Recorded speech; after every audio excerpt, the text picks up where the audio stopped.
안녕하세요, 여러분. 여러분과 함께 노인미술심리상담사 자격증 과정을 진행할 윤규원 교수입니다.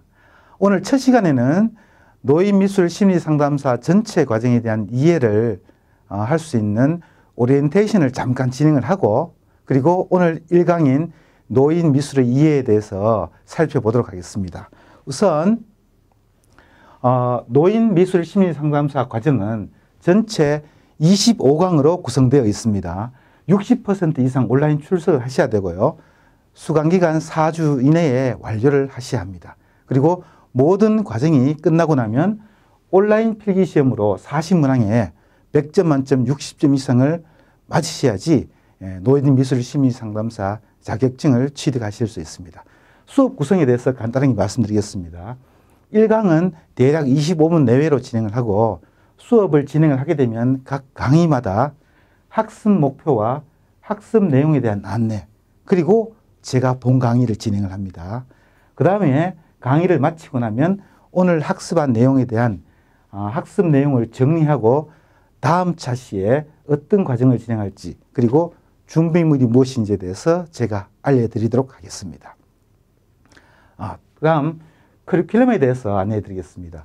총 25강으로 구성되어 있다고 했는데 1강부터 10강까지 총 10차시는 노인미술치료에 대한 이론적인 내용을 공부하는 시간을 가지도록 하겠습니다.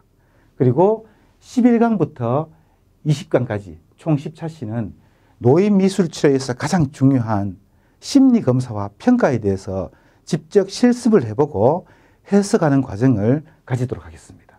그리고 21강에서 24강 4차시는 노인미술치료의 치료기법, 실제로 어떤 기법을 적용해서 노인미술치료를 진행하는지 거기에 대해서 공부하고, 25차시 마지막 강의는 노인미술치료사로서 어떠한 자세를 가져야 되고 어떠한 윤리적 지침이 있는지에 대해서 함께 살펴보도록 하겠습니다. 이 강의에 사용된 전체적인 참고 문헌에 대해서 제가 간략하게 기재를 해두었으니 여러분들께서 이 내용들을 참고 삼아서 확인해 보시면 공부하시는 데 훨씬 도움이 되실 거라고 생각합니다. 단행본으로는 제가 이런 내용들을 참고했고요. 그리고 연구 논문으로는 이러한 논문들을 참고를 했습니다. 자, 이상 오리엔테이션 과정을 마치고 본 강의 1강부터 시작하도록 하겠습니다. 오늘 첫 번째 노인미술치료의 이해. 그래서 학습할 목표는 미술치료의 개념을 우리가 이해하는 과정이고요. 두 번째, 왜 노인미술치료가 필요한지. 미술치료사는, 미술심리상담사라는 분야가 있는데도 불구하고 왜 특화해서 노인 분야에 적용할 필요성이 있는지에 대해서 상세하게 알아보도록 하겠습니다.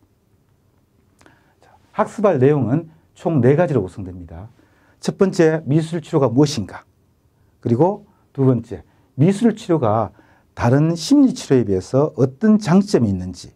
그리고 세 번째, 미술치료에서 사용하는 기법들은 어떤 것들이 있는지. 그리고 마지막, 노인미술치료가 왜 필요한지에 대해서 오늘 살펴보겠는데, 이렇게 공부하시고 나면 내가 노인미술심리상담사 자격증을 꼭 취득을 해야 되겠다라고 하는 동기부여가 충분히 되실 거라고 생각합니다. 자, 이제 본론으로 들어가겠습니다. 자, 미술치료는 예술치료의 영역이다, 이렇게 보시면 됩니다. 자, 예술치료에 포함된 내용들이 어떤 게 있을까요? 음악치료, 연극치료, 영화치료, 그리고 요즘 많이 하고 있는 문학치료, 이런 부분들이 예술치료인데, 이런 예술치료의 영역 중에서 또 한 영역으로 미술치료라고 하는 분야가 생겼습니다. 이런 미술치료는 그러면 어떤 활동을 통해서 어떻게 심리치료에 적용하는가 하면, 미술 활동을 통해서 심리 상태를 진단한다, 이렇게 보시면 돼요. 그래서 그림을 그려서 이 사람이 그 그림 속에서 어떤 표현을 하는가에 따라서 내적 심리를 우리가 알 수 있다는 겁니다. 그리고 그 진단 결과를 통해서 내담자를 파악한 후에 이 사람이 가지고 있는 부정적인 부분이 어떤 게 있을까? 그런 부분들을 긍정적으로 변화시키기 위해서 여러 가지 미술치료 기법을 적용하여서 내담자를 변화시키는 과정이 바로 미술치료다 이렇게 보시면 되겠습니다. 그러면 일반적인 심리치료, 보통 우리 심리학을 전공하신 분들 많으실 텐데 심리학을 전공한 후에 하는 일반적인 심리치료와 미술치료에는 어떤 차이가 있을까? 그걸 간단하게 이렇게 표로 한번 살펴보면요.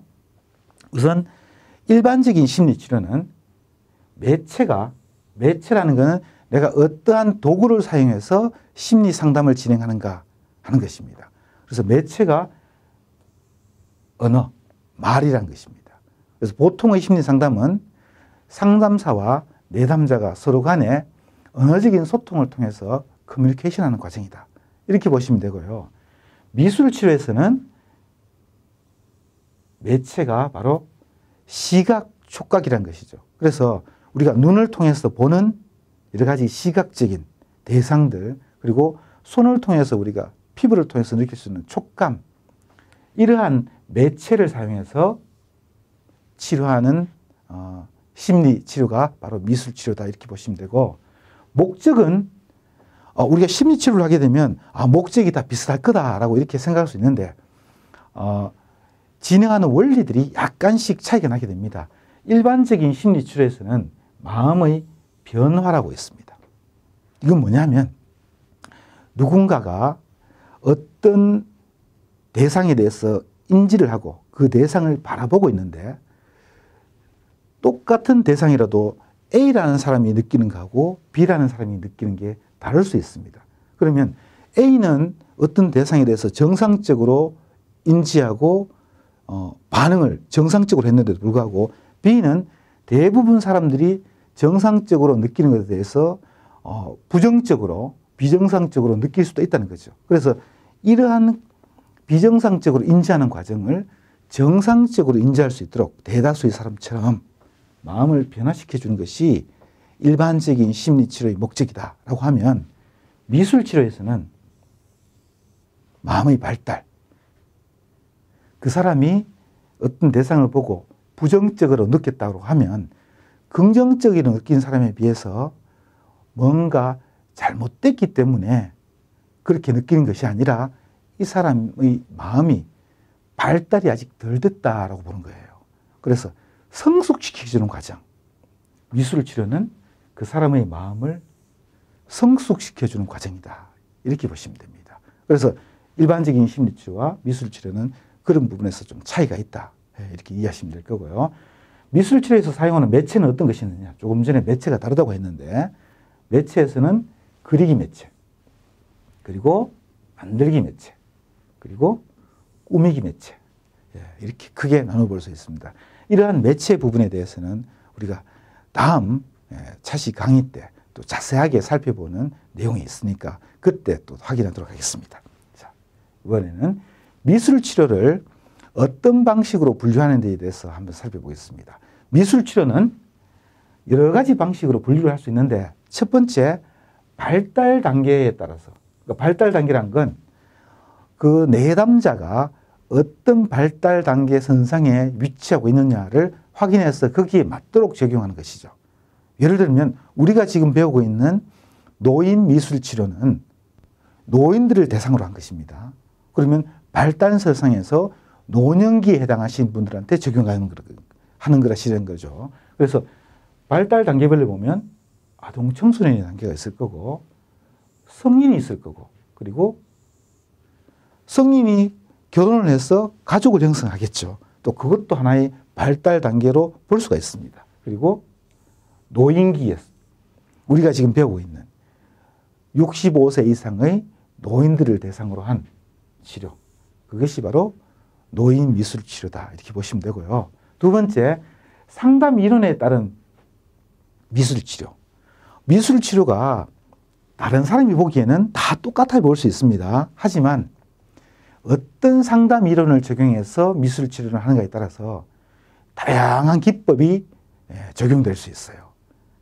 그래서 우리가 여기서는 명칭만 우선 알아두도록 하겠습니다. 정신분석, 인간중심, 행동주의 미술치료, 이런 간단한 명칭만 살펴보고 또 여기에 대해서도 세부적으로 배우시는 또 차시가 있으니까 그때 다시 한번 확인하도록 하겠습니다.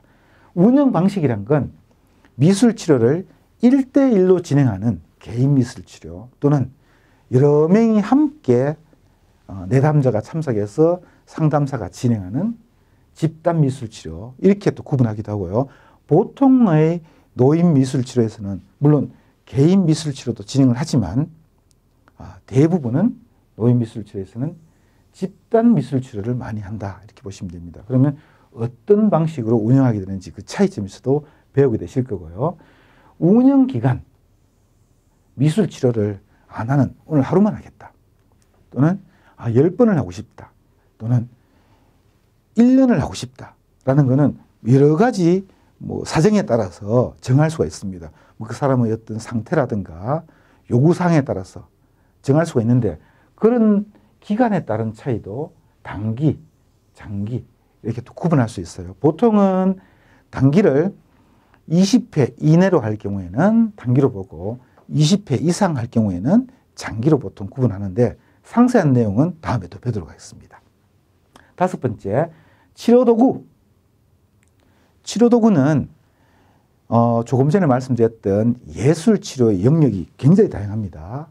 음악치료, 미술치료, 그리고 문학치료, 영화치료 이런 다양한 매체를 활용하는데 미술치료만 단독으로 사용하면 단일 미술치료 또는 미술치료와 음악치료를 동시에 접목해서 회기를 진행하면 통합미술치료 또는 통합예술치료라고 분류를 합니다.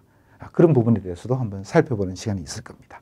자, 다음 미술치료는 어떤 장점이 있는지 설명해 드리도록 하겠습니다. 다른 심리치료와 달리 미술치료가 가지고 있는 아주 특징적인 장점이 있는데 그것이 바로 뭐냐면 시각적 이미지를 통한 소통이라는 거죠. 우리는 소통을 할 때 대부분 말로 하는데 그러면 굳이 시각적인 소통을 할 필요가 있을까라고 의문을 가질 수 있습니다. 하지만 알고 보니 사람들은 소통을 할 때 대부분의 소통을 시각적으로 하더라는 거예요. 이런 내용들은 여러 가지 심리학 이론에 지금 발표되었고 또 인정되고 있습니다. 그렇다면 우리가 가지고 있는 대부분의 기억들은 뇌세포색에 저장된 기억들은 언어적인 기억이 아니라 대부분 시각적인 기억이라는 겁니다. 청각, 언어에 관련된 기억은 약 15%, 시각에 관련된 기억들은 75%이기 때문에 이렇게 많은 정보들을 가지고 있는 기억을 시각적으로 소통할 수 있는 방법은 미술이 가장 효과적이라는 거죠. 자, 2번째, 미술 작품을 통해서 자신을 객관적으로 살펴볼 수 있습니다. 내가 그림을 그려놓고 그림을 바라보고 있으면 거기에 그림 속에서의 나의 모습을 제3자의 입장에서 분리되어서 살펴보면 실제로 내가 1차적인 입장에서 그것을 직접 경험할 때보다도 제3자의 입장에서는 감정의 수준이 굉장히 저하하게 됩니다. 예를 들면 굉장히 기뻤던 기억들도 제3자의 입장에서 살펴보면 기쁨의 강도가 덜해지고 또는 굉장히 슬펐다거나 부정적인 경험에 대해서도 직접 겪었던 것보다 내가 멀찌감치 떨어져서 분리되어서 살펴보면 그 감정의 수치가 굉장히 저하된다는 거죠. 그래서 그림을 통해서 나의 기억을 외부로 표출시키게 되면 자연스럽게 감정 조절을 할 수 있다. 이렇게 보십니다. 자, 그리고 3번째, 작품을 보존할 수가 있어요. 물론 우리가 언어적인 상담도 녹취를 한다거나 여러 가지 방식으로 상담 과정을 우리가 저장을 할 수 있지만 미술은 내가 그린 작품을 통해서 이 그린 작품이 보존이 되기 때문에 내가 옛날에 어떤 그림을 그렸구나. 그래서 그 그림이 보존됨으로써 나중에 다시 한번 살펴봄으로써 자기 스스로에 대한 통찰도 할 수 있을 뿐더러 주관적인 기억이 왜곡되는 걸 방지할 수 있다는 겁니다. 왜냐하면 내 경험과 생각이 시각적인 그림으로 보존되어 있기 때문에. 그래서 이 세 가지가 미술치료가 가지고 있는 아주 특징적인 장점이다 이렇게 볼 수 있습니다. 자, 그 다음에 진단기법. 자, 미술치료를 하기 전에 제일 중요한 것은 미술치료 이 현장에 오신 내담자가 어떤 문제가 있어서 왔는지 파악하는 것이 굉장히 중요합니다. 물론 초기 면담 과정을 통해서 이 사람이 나는 이런 문제가 있습니다. 그래서 상담을 받고 싶습니다. 라고 할 수는 있지만 그 외에 의식적으로 그 사람이 표출하는 것 외에 무의식적으로 쌓여 있는 여러 가지 부정적인 내용들을 우리가 파악하기 위해서는 언어적인 표현을 통해서만 알 수 있는 건 아니죠. 그래서 그림을 통해서 무의식을 진단하는 기법이 바로 그림투사검사라는 거죠. 그래서 이 그림투사검사가 미술치료에서 진행하는 아주 중요한 진단기법이다. 그 중에서 여러 가지 내용들이 있습니다. 인물학, 집, 나무, 사람, 가족학, 그리고 학교생활학, 그 외에 여러 가지 대상에 대한 그림들을 그리게 되는데 이러한 그림에 대한 구체적인 실습, 직접 이 과정을 들으시는 분들께서 그림 검사를 체험을 하실 거고요.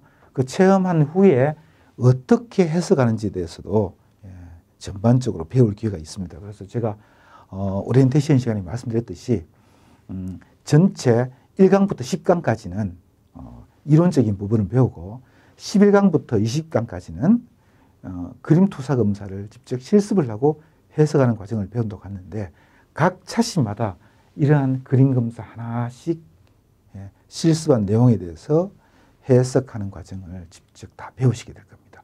이렇게 배우시고 나면 그림투사 검사를 통해서 상대방의 마음을 읽을 수 있는 전문가가 될 수 있는 이제 기회가 생기신 겁니다. 자, 그 다음 치료기법.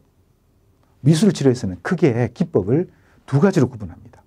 한 가지는 뭐냐면 방금 보여드린 진단기법. 이 사람이 어떤 문제가 있느냐, 말로 표현하지 못하는 무의식적인 억압된 내용이 어떤 것이 있을까를 확인해 보는 것이 진단기법인데 그 사람이 문제가 이제 확인됐어요. 그러면 확인된 내용을 이 사람이 어떤 문제가 있다. 그러면 그 문제를 치료를 해야 되잖아요. 그 치료하는 기법들이 미술치료 기법이다 이렇게 보시면 됩니다. 그래서 미술 작업을 통해서 실제로 미술 활동을 하는 거예요. 그리기, 만들기, 꾸미기, 그리고 또 감상하기가 포함됩니다. 감상도 미술치료에서 아주 중요한 치료 기법의 하나로 간주되고 있습니다.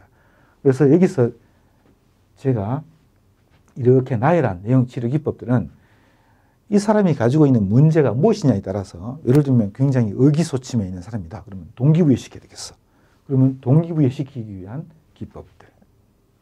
이 사람이 감정 표현이 좀 부적절해. 그러면 감정 표현을 자유롭게 하고 억눌린 감정을 표출할 수 있는 기법. 이분이 예를 들면 우리가 지금 하고 있는 노인미술심리상담사 자격증 과정에서 제일 중요한 게 뭐냐면 노인들이 가지고 있는 문제에 대해서 우리가 탐구를 하고 그것을 어떻게 치료하는가 하는 것이 굉장히 중요하다는 거죠. 그래서 노인분들이 가지고 있는 문제 중 하나가 이 손을 덜 쓰게 되는 나이가 들수록 그래서 이런 미세한 손의 작용들이 이제 기능들이 떨어지기 때문에 소근육 운동을 강화시켜주는 기법들은 어떤 것이 있을까? 또 이렇게 해서 뇌세포를 자극하고 인지 기능을 강화시키는 기법에는 어떤 것이 있을까?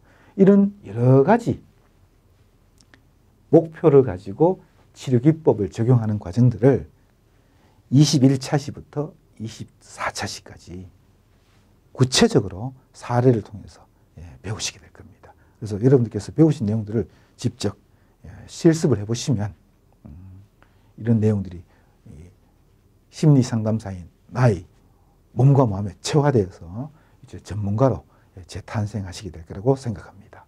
자, 이제 미술 치료의 필요성에 대해서 살펴보도록 하겠습니다.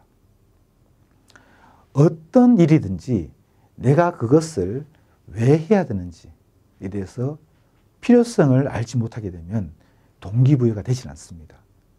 미술치료사라는 자격증이 있는데 굳이 노인미술치료사라는 자격증을 공부를 해야 될까? 해야 되는 이유를 지금부터 설명드리겠습니다. 우선 노인에 대해서 한번 알아보겠습니다. 노인은 법적으로 이렇게 정의를 합니다. 65세 이상 우리나라에서는 노인복지법에서 이렇게 정의하고 있습니다. 그래서 대부분 우리가 미술치료에서도 노인미술치료라고 하면 65세를 기준으로 하고 있습니다. 법적으로는. 그런데 이 노인에 대한 법적 정의가 굉장히 다양하게 나타나는 겁니다. 국민연금법에는 60세. 아프리카에서는 50세를 물론 WHO에서 내린 기준이지만 아프리카에서는 50세가 노인의 기준이 된다고 합니다.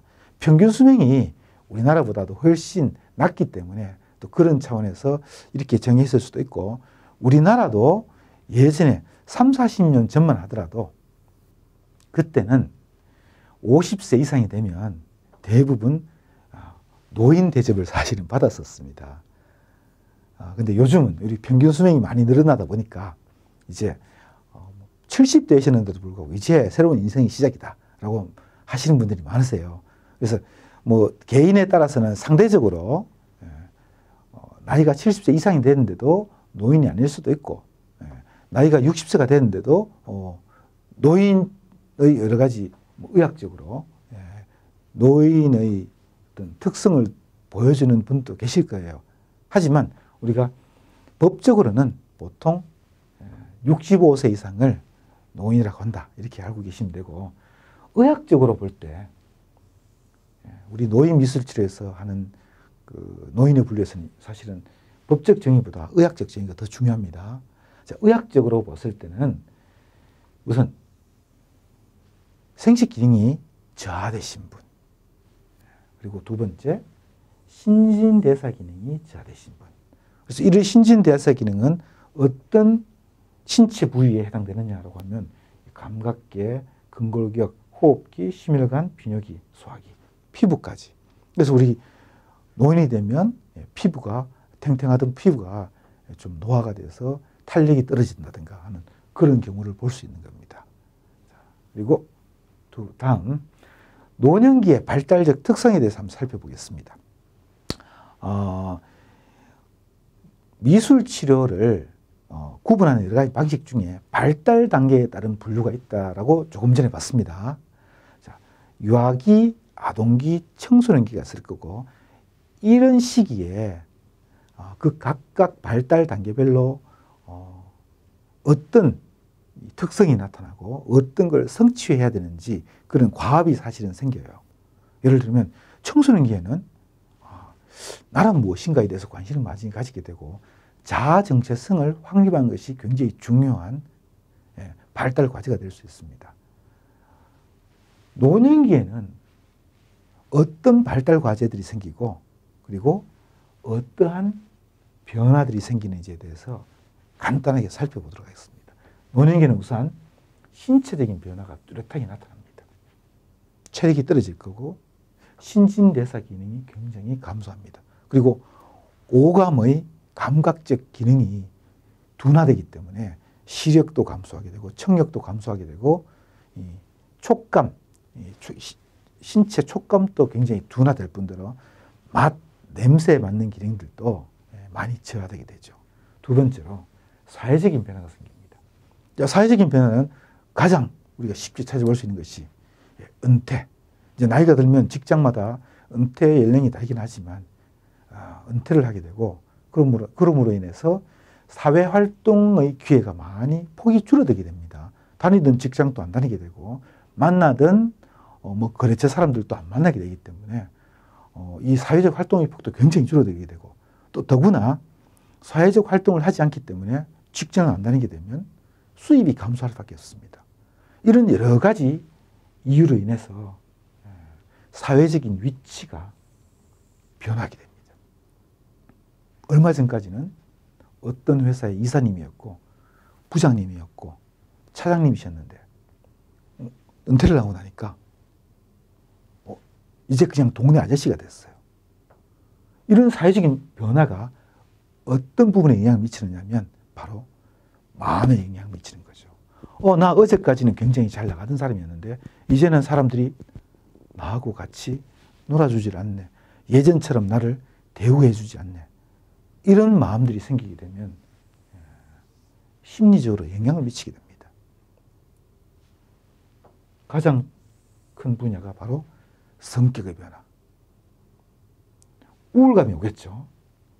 그리고 위축된 생활을 할 수가 있습니다. 그리고 인지 기능이 저하되다 보니 신체적으로 어떤 변화가 생기느냐. 자존감도 떨어지게 되고 자신감도 부족하게 되고 뭔가를 해봐야겠다는 어떤 이런 동기부여, 적극성도 굉장히 감소하게 되는 시기가 바로 노년기다. 그럼 이런 노년기가 이런 치료 분야에서 왜 발달적 특성이 중요하냐. 이런 경험을 하고 계신 분들이 우리 사회에 많으면 많을수록 사회에서 그 개인의 문제뿐만 아니라 사회 전체의 문제가 된다는 거죠. 그 사례를 인구 구조의 변화를 통해서 한번 간단히 살펴보겠습니다. 우리 사회학에서 많이 사용하는 개념인데 노인 인구가 65세 이상이죠. 7%가 넘으면 고령화 사회, 14%가 넘게 되면 고령 사회, 그러니까 늙은 사회입니다. 20%가 넘게 되면 초고령화 사회, 이제 너무 늙은 사회예요. 우리나라는 지금 현재 어떤 사회일까요?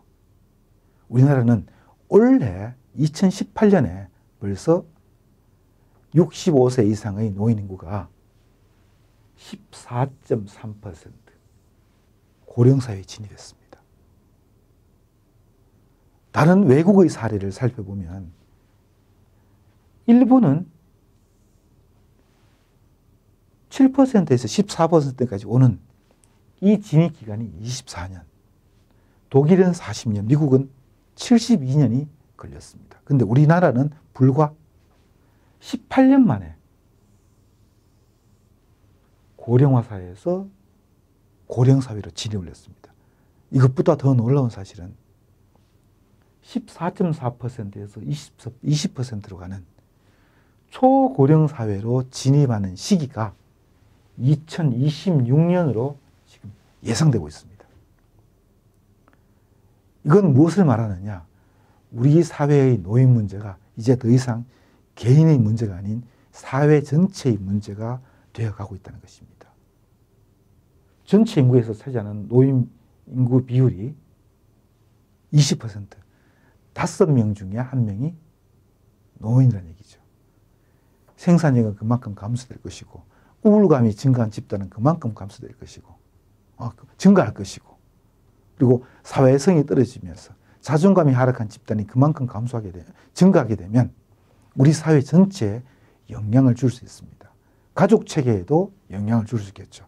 그래서 이런 노인 문제에 대해서 다양한 분야에서 해결하기 위해서 접근을 하고 있는데 이 심리치료, 심리상담 분야에서는 물론 다른 분야에서도 여러 가지 방식으로 접근을 하고 있지만 미술치료에서는 노인 미술치료라고 하는 부분으로 특화를 시켜서 노년기에서 생길 수 있는 이런 특수한 여러 가지들 문제에 대해서 전문화된 교육을 받으신 선생님들의 수요가 굉장히 증가하고 있다는 얘기입니다. 그러면 앞으로 노인사회, 노인이 이렇게 많아지는 초고령화 사회, 우리나라에서는 노인 미술치료사가 굉장히 각광받는 직업이 될 수 있지 않을까라는 확신을 가지고 있습니다. 이제 앞으로 우리나라가 살아갈 수 있는, 우리나라에서 정말 미래에 우리 이제 흔히 말하는 돈벌이가 되는 사람이 무엇이냐라고 하면 대부분 사람들이 어떻게 얘기하죠? AI로 대변되는 4차 산업혁명, 그리고 실버 산업.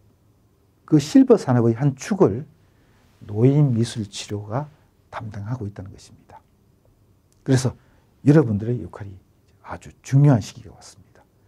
자, 노인미술치료는 어떤 목적으로 진행하는지 간단히 보고 이 전체 1회기 1강 과정을 마무리하도록 하겠습니다. 노인미술치료는 첫 번째, 자기 실현의 목적입니다. 그래서 내가 노년을 훨씬 더 자존감을 형성해서 적극적으로 살아갈 수 있도록 도와주는 역할을 노인미술치료에서 하고 있고요. 두 번째, 실제 질병에 대한 치료적 보조 활동을 할 수 있습니다. 물론 각종 노년 질병에 대해서는 의학적으로 의사한테 진료를 받고 치료를 받으셔야 합니다. 하지만 거기에 대한 대체, 보완 수단으로 노인미술치료, 미술치료가 큰 역할을 하고 있습니다. 그 중에서도 특히 신체적 질병, 그래서 치매, 우울증, 뇌졸중 환자들한테 미술치료가 많이 좀 적용되고 있고 관련 치료 연구, 논문도 효과성에 대한 논문도 많이 발표되고 있는 지금 상황입니다. 자, 오늘 전체 과정에 대한 노인미술치료에 대한 기대 효과. 이렇게 노인미술치료를 하게 되면 어떤 효과를 볼 수 있느냐. 노인들이 심리적으로 안정이 되고 그리고 인지기능 강화에 도움을 줄 수 있고 여러 가지 신체 기능 활성화에 도움을 줄 수 있고 노인분들이 사회적 관계를 형성해서 조금 더 사회생활을 적극적으로 하면서 우리 사회의 한 축으로 그냥 비생산적인 인구로 남아있는 것이 아니라 그분들이 적극적인 사회 일원으로 다시 동참할 수 있도록 유도하는, 그리고 자기의 삶을 긍정적으로 인식하고 인생을 통합하는 데 도움을 줄 수 있는 것이 바로 미술치료다, 이렇게 보시면 되겠습니다. 자, 오늘 공부한 내용을 정리해 보겠습니다. 미술치료는 무엇인가? 그리기, 만들기, 꾸미기, 또 포함해서 뭐라 그랬죠? 감상하기. 이러한 일련의 미술 활동을 통해서 사람들의 마음을 치유하고 긍정적으로 변화시키는 과정이다. 이렇게 보시면 되고요. 장점은 시각적인 이미지를 활용해서 접근하기 때문에 인간이 가지고 있는 감각 기능 중에서 가장 많이 활용하는 시각에 집중을 하기 때문에 훨씬 효과적이고, 그리고 말을 통한 것이 아니라 상징적인 이미지, 그림을 통해서 하기 때문에 심리적 방어를 최소화시킨다. 마음을 감추려고 하는 것을 쉽게 오픈시킬 수 있는 장점이 있고, 기법은 진단기법, 말씀드렸듯이 치료기법, 이렇게 구분할 수 있고요. 필요성은 현대, 지금 우리나라 이 상황에서 초고령화 사회로 진입하고자 하는 지금 이 상황에서 심리상담 전문가의 수요가 굉장히 폭발적으로 증가하고 있는 상황에서 여러분들의 역할이 정말 필요하다고 볼 수 있습니다. 자, 이상 오늘 1강 노인미술치료 이해에 대해서 마치고 다음 2강은 발달 단계에 따른 노년기의 특성에 대해서 살펴보는 시간을 가지도록 하겠습니다.